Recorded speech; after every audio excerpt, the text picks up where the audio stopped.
فکر شرک و بدعت کے کام کو چھوڑ کر یزید کو بچانے میں لگ گیا ہے، اس کے بارے میں آپ کا کیا موقف ہے؟ میں کیا موقف دوں گا، یہ تو آپ نے ان سے پوچھنا ہے کہ وہ کیوں لگ گئے ہیں۔ دیکھیں شیطان نے ڈرل کرتا ہے، شیطان کو یہ پتا تھا کہ اہل حدیث کے عقیدے سب سے بہتر ہیں امت میں۔ قرآن جن عقیدوں کی بات کرتا ہے وہ اگر آپ کو صحیح معنی میں کسی مکتب فکر میں نظر آتے ہیں نا، وہ صرف اہل حدیث دیوبند، بریلوی، شیعہ، یہ کوسوں دور ہیں ان عقائد و نظریات سے جو قرآن میں ہے، خصوصاً عقیدہ توحید کے حوالے سے۔ تو شیطان وہاں تو ان کو مات نہیں دے سکا۔ اب احادیث میں آئے بخاری مسلم، جس کو سب کلیم کرتے ہیں اہل سنت کی کتابیں ہیں، اپنے عقائد اور اعمال کے اعتبار سے اہل حدیث ہی ہیں جو بخاری اور مسلم میں جو کچھ آیا اس کے مطابق چل رہے ہوتے ہیں، باقی تو اپنے بزرگوں کی کتابیں لے کے چل رہے ہوتے ہیں۔ اب شیطان نے کہا کہ ہم ان میں ڈرل کہاں سے کریں، تو ڈرل کرنے کے لیے اسے کوئی جگہ نہیں مل رہی تھی، تو اس نے پھر یہ سافٹ چیز ڈھونڈ لی کہ یزید کے مسئلے میں انہیں الجھا دیتے ہیں اور انہیں کہانی یہ کراتے ہیں کہ ہم یزید کا دفاع اس لیے کر رہے ہیں کہ اگر یزید کا دفاع کریں گے تو ان صحابہ کا دفاع ہوگا جنہوں نے یزید کی بیعت کی، اور حضرت معاویہ کا دفاع ہو جائے گا جنہوں نے یزید کو لگایا۔ لیکن یہ ان کی ایکویشن غلط نکلی، اس لیے کہ لوگ گھاس تو نہیں کھاتے، لوگوں کو نہیں پتا کیا ہوا ہے۔ اور پھر میرا معصومانہ سوال ہے، یزید صحابی ہے، صحابی کا بیٹا ہے، اور حضرت حسین صحابی، صرف صحابی نہیں، اہل بیت، صرف اہل بیت نہیں، جنتی نوجوانوں کے سردار جامعہ ترمذی میں۔ اب آپ کو یہ خیال نہیں آیا کہ ایک صحابی کی جو گستاخی کر رہا ہے، یا اس کے دور میں وہ صحابی شہید ہو رہا ہے اس کے گورنر عبید اللہ ابن زیاد کے ہاتھوں، اور وہ اس کو کچھ نہیں کہہ رہا، تو یہ تو اب مسئلہ ایک تابعی اور صحابی کے درمیان ہو گیا۔ اب تم صحابی حسین ابن علی کے ساتھ کیوں نہیں کھڑے ہوتے ہو؟ صرف اس لیے کہ شیعہ ان کو کوٹ کرتے ہیں۔ تو صحابی والا بھی ان کا ڈھکوسلا تھا۔ اگر یہ صحابہ کے ساتھ مخلص ہوتے نا تو حضرت حسین صحابی نہیں ہے، اور یہی بنیاد بنائی ہے عمر صدیق صاحب نے، جو اہل حدیث میں ایک مرد مجاہد پیدا ہوئے ہیں۔ انہوں نے اسی پوائنٹ کو اٹھایا کہ یار تم صحابہ کرتے ہو تو یزید کے مقابلے میں تو صحابی ہے نا۔ دبے الفاظ میں تم کبھی ان کو باغی کہہ دیتے ہو، کبھی خارجی کہہ دیتے ہو۔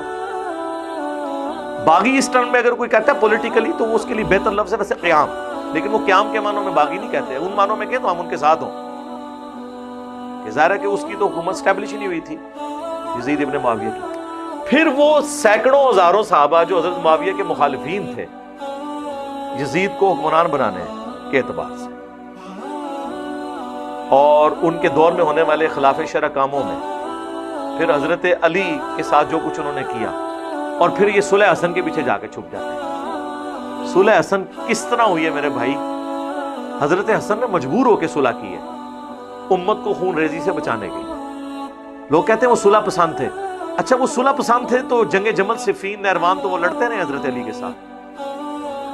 وہ تو ان کے جب سرداروں نے غداری کی حضرت حسن کے ساتھ، وہ بخاری میں نے کربلا ریسرچ پیپر میں ڈالا ہے، اور حضرت معاویہ سے انہوں نے مال پانی لے کے حضرت حسن کے قتل کا منصوبہ بنا لیا۔ پھر حضرت حسن کو پتہ چل گیا کہ یہ میرے فوجی تو میرے ساتھ بھی غداری کریں گے، اور اگر جنگ کے بعد معاویہ جیت گیا تو لوگ یہ سمجھیں گے کہ اللہ کی نصرت اس کے ساتھ آ گئی ہے، تو بہتر یہ ہے کہ میں اس کو کمپرومائز کرتا ہوں۔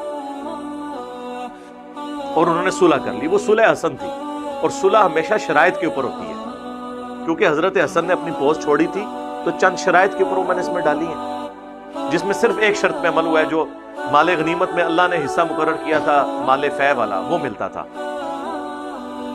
اہل البیت کو، باقی حضرت علی کی توہین اسی طرح جاری تھی۔ تو یہ صلح حسن کے پیچھے نہ چھپا کریں، صلح حسن منسوخ ہو گئی اسی دن جس دن حضرت معاویہ نے اس کی شرائط توڑ دی اور مرتے ہوئے اپنے بیٹے کو خلیفہ بنایا، جبکہ بات ہوئی تھی کہ امت کو شورا کے اوپر چھوڑیں گے۔ اور اگر کوئی کہتا ہے نا کہ جی ہم اس کو نہیں مانتے، تو حضرت حسین پھر یزید ابن معاویہ کے خلاف کیوں کھڑے ہوئے؟ حضرت حسین کا کھڑا ہونا اور کربلا کا ہونا یہ صلح حسن کی منسوخی ہے۔ آج کی ڈیٹ میں صلح حسن منسوخ ہو چکی ہے، یہ دھوکہ دینا بند کریں۔ ہمیں تو خیر اس زمانے میں بھی پتا تھا، یہ تو حضرت حسن کی شرافت تھی، حضرت حسن کو پتا تھا یہ پارٹی کون سی ہے۔ حضرت حسن کو نہیں پتا تھا کہ عمار کو باغی جماعت قتل کرے گی، عمار انہیں اللہ اور جنت کی طرف بلائے گا، یہ جماعت دوزخ کی طرف بلائے گی، پتا تھا۔ امت کے مفاد کے اندر انہوں نے ایک کمپرومائز کیا. اس کمپرومائز کے پیچھے آپ سارے معاملات, اور یہ کہتے ہیں نہیں جی صلح حسن کے بعد کوئی ایسا کام نہیں ہوا. تو میں نے تو مسلم شریف سے 6229 نمبر جو حدیث بیان کی ہے, لعن اللہ ابو تراب, ابو تراب پر اللہ کی لعنت, نعوذ باللہ, یہ تو حضرت معاویہ اور ان کے بعد میں آنے والے ادوار کے اندر یہ سارے کام ہو رہے ہیں. تو آپ کس طرح کہتے ہیں صلح حسن کے بعد وہ سارے کام ختم ہو گئے تھے؟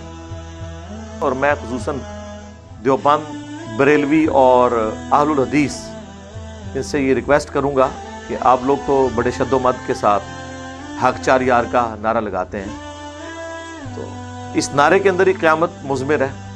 اس کے بعد سیاست معاویہ زندہ باد نہ لگایا کریں, خلافت راشدہ حق چار یار یا خلافت راشدہ زندہ باد یہ نعرے لگایا کریں, تو ہم بھی آپ کے ساتھ کھڑے ہوں گے. آپ کو بھی یہ بات پتہ ہے کہ یہ نعرہ کیوں آپ نے ڈیوائز کیا. اب آپ ان لوگوں کی وکالت نہ کریں کہ جن کی وکالت کرنے سے, یعنی بنو امیہ کی وکالت کرنے سے, اور بنو امیہ سے مراد میری حضرت عثمان غنی رضی اللہ تعالیٰ عنہ ہو یا عمر بن عبدالعزیز رحمہ اللہ تعالیٰ نہیں ہے, ان کے پیچھے بنو امیہ کو نہ چھپایا جائے, ادر دین ان کے ہیں. تو ان کی وکالت کر کے آپ شیخین کی, خلفائے ثلاثہ کی توہین تو نہ کروائیں. جو مقدمہ جس طریقے سے ہے اس کو ایکسیپٹ کریں. ادروائز اگر آپ اس طرح کے معاملات کو لے کے چلیں گے تو پھر ظاہر ہے کہ امت کے دل دکھے ہوئے ہیں. بعض لوگوں کو اس وقت بات سمجھ آ گئی, بعض لوگوں کو بعد میں بات سمجھ آئی, بعض لوگوں کو آج بھی سمجھ نہیں آ رہی, حالانکہ ہم احادیث دکھا رہے ہیں, اپنا ذاتی فتویٰ تو نہیں پیش کر رہے. یہ چھپتے تھے حضرت عبداللہ ابن عمر کے پیچھے کہ جی وہ تو یزید کی بھی بیعت انہوں نے کر لی. بخاری مسلم میں آتا ہے کہ جب واقعہ حرہ کے بعد یزید کی فوجوں نے جو مدینے پر چڑھائی کی شہادت حسین کے بعد علیہ السلام, اہل مدینہ نے بیعت توڑ دی یزید کی, تو عبداللہ ابن عمر لوگوں کو منع کرتے تھے بیعت توڑنے سے. میرے بھائی وہ جن کو منع کر رہے تھے وہ کوئی انجینئر صاحب کے اسٹوڈنٹس تھے؟ ایٹ لیسٹ تابعین تو وہ ہوں گے نا, بلکہ صحابی بھی تھے. عبداللہ ابن متی, ان کے پاس گئے, وہ بیعت توڑ رہے تھے کہ بھائی حضرت حسین کو انہوں نے قتل کر دیا, اس کے بعد کون سی گنجائش رہ گئی. اور یہی عبداللہ ابن عمر ہے جن کے بارے میں مجمع الزوائد کے اندر المستدرک للحاکم میں آتا ہے کہ اپنی موت کے وقت وہ کہتے تھے مجھے کسی بات کا کوئی غم نہیں ہے, میں نے پوری زندگی پیشن کے ساتھ اللہ کی اطاعت میں گزاری ہے, سوائے اس بات کے کہ میں نے باغی گروہ کے خلاف حضرت علی کے ساتھ مل کر قتال کیوں نہیں کیا.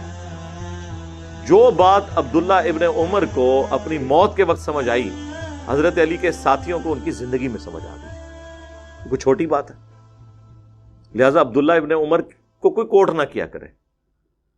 اور یہ عبداللہ ابن متی جن کا نام بخاری مسلم میں آیا نا, انہی کے بارے میں وہ جو آدھی روایت تاریخ ابن کثیر البدایہ والنہایہ سے کوٹ کرتے ہیں نا کہ جی وہ محمد ابن حنفیہ جو حضرت علی کے بیٹے تھے, حنفیہ نامی عورت سے, وہ کہتے ہیں میں تو یزید کو ملنے گیا, میں نے تو اسے قرآن و سنت پہ بڑا عامل پایا. جن کے باوجداد نے قرآن و سنت کو مہجور کیا ہے, ان کے بارے میں وہ یہ کمنٹس کر رہے ہیں. تو وہ کہتے ہیں دیکھیں توثیق کر دی. اس کے آگے بھی لکھا ہے کہ یہ بات کس سے کر رہے تھے, عبداللہ ابن متی سے. عبداللہ ابن متی صحابی ہیں, اور وہ صحابی ہیں جن کو گٹھی نبی علیہ السلام نے خود دی ہوئی ہے. جب یہ پیدا ہوئے تھے انہوں نے 6-7 سال کی عمر میں حضور کو دیکھا, اتنے لاڈلے صحابی ہیں.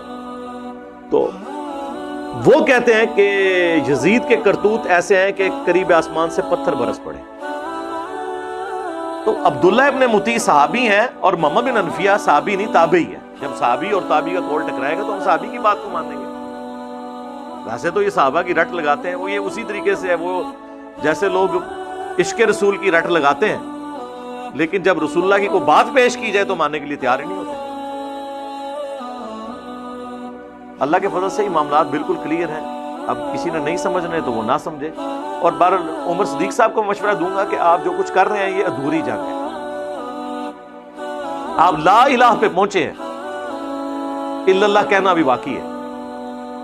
یعنی میں صرف اگزامپل کے طور پہ کہہ رہا ہوں کہ ابھی آپ نے یزید کو کنڈیم کیا ہے, لیکن اصل مسئلہ پیچھے سے خراب ہے. اور میں آپ کو بتاؤں ان کو یہ بھی پتا ہے کہ پیچھے سے خراب ہے, صرف وہ بیان نہیں کرتے. ہمارے پاس فرسٹ ہینڈ نالج ہے, ان کی طرف سے نہیں.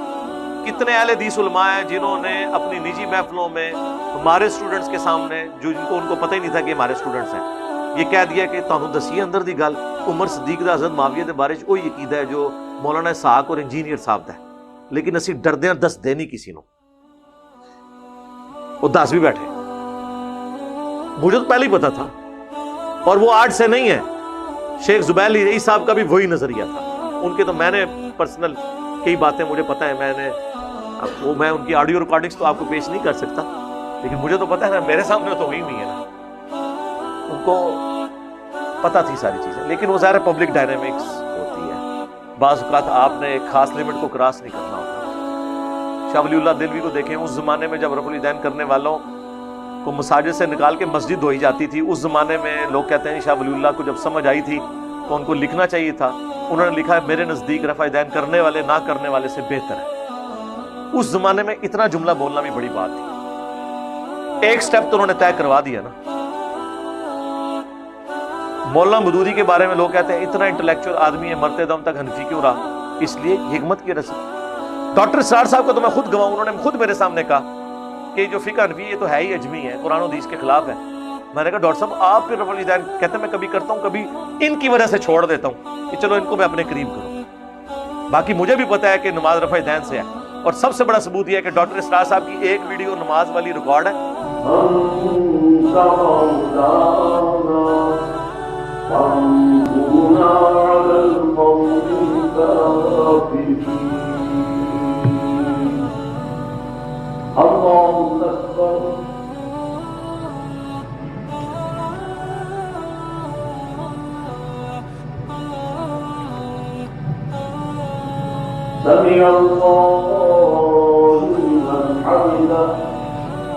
وہ نماز سائیڈ سے کیمرے سے ریکارڈ ہوئی ہے، یوٹیوب پہ رکھی ہے رفع الیدین کے ساتھ، آمین بھی اونچی، آج بھی ان کی مسجد میں چلے جائیں اونچی آمین ہوتی ہے، آدھے سے زیادہ لوگ رفع الیدین سے نماز پڑھ رہے ہوتے ہیں، لیکن انہوں نے ہارڈ سٹانس نہیں لیا، ایک سٹیپ طے کروایا۔ یہ سارے سٹیپ لوگوں نے جو چھوڑے ہوئے تھے نا، میرے لیے چھوڑے ہوئے تھے،